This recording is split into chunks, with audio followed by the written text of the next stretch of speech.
Isu-isu iki mau aku mlaku ning warung metonggoku terus oleh sawi. Ya wis ayo langsung dimasak ae. Sing penting enek duduhe. Mergo mbah kuwi senengane mesti sing enek duduhe.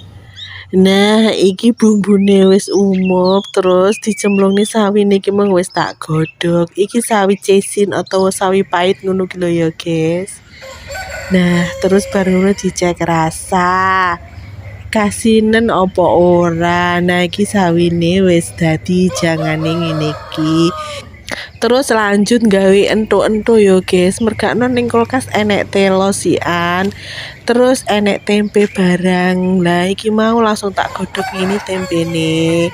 Ben empuk.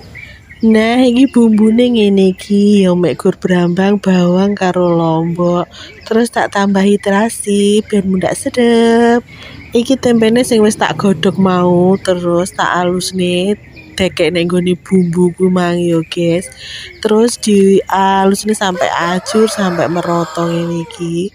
Terus dicampur karo telone sing wis diparut kae mau. Terus dibentuk sembarang lah lek bentuk piye modele bunder-bunder apa lonjong-lonjong apa kotak-kotak sak sire yo guys. Terus langsung digoreng ini ki apine kecil ae guys ben aja gosong.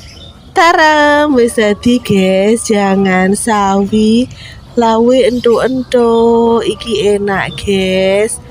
Masak saeneke tapi tetep enak ngono lho ya guys. Ya wis, selamat mencoba di rumah.